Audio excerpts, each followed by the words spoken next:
Could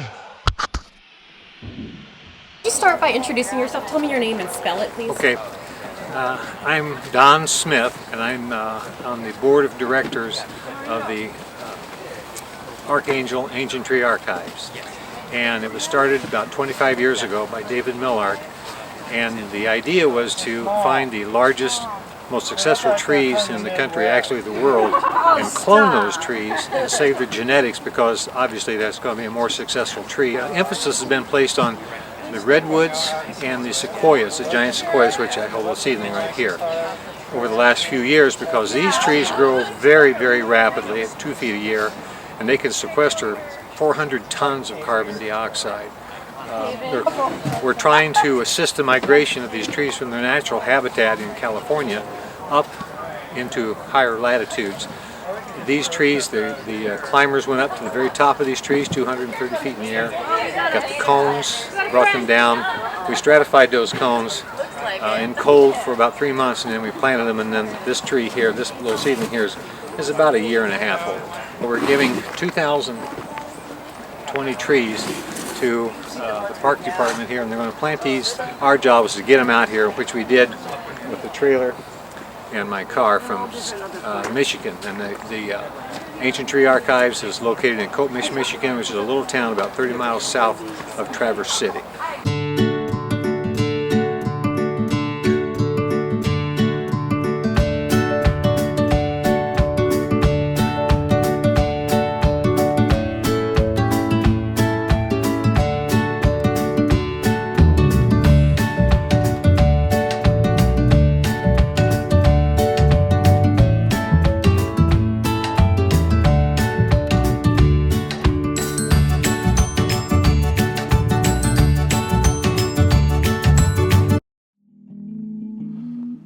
So there's paradigm shifts that went into place today of the way we do business with trees.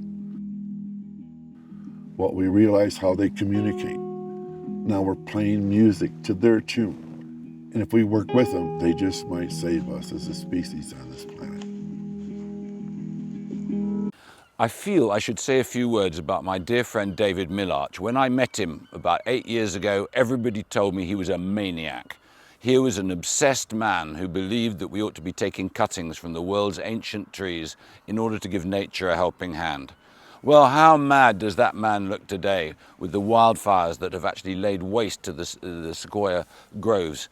How mad is he when you look at what's happening in Greece, when you see what's been happening in the old Balkan states, what's happened in Australia?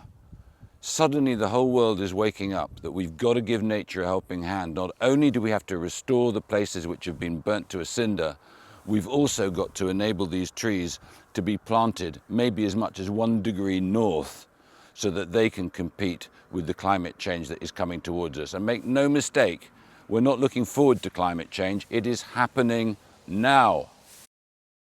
3 years ago, I found myself at the pinnacle of one of the great trees in Sequoia National Park. Other than being terrified, because I don't like heights, it was an almost biblical moment. As to the right, I looked over Sequoia National Park to almost infinite green one way, but just a movement of the head by 180 degrees and you were looking over Death Valley. It was almost like a metaphor for the stage at which we find our civilization, Homo sap, facing all sorts of really difficult questions about its future.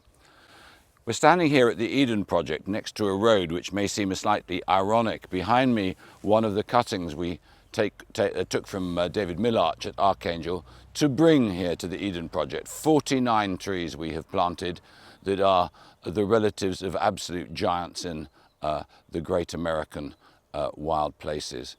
Why is it important? Well, it is awesome. It creates awe. When we brought children here to do the planting with David, I've never seen people so excited and so genuinely jaw-droppingly impressed with the challenge that they were facing. 103 feet in circumference. That was the girth of the tree behind me's mum. And the children just couldn't believe that we were asking them to choose places to plant trees that were going to live for 3,500 years. So what would that look like? We drew pictures of the great architecture and put the trees in place to give some sense of the scale. But of course, the great joke is that in 3,500 years' time, the Eden Project will not exist, and nor should it exist. If we haven't cured the problems that are facing at the moment by that time, there will be nothing left. So on this magnificent tree day, 24 hours of celebrating trees, we send our greetings to all in the world who are big fans of trees and say, go plant some and love the ones that are there, and teach people that all life on earth is interconnected. Keep it all safe and connected, and humans have got a great chance.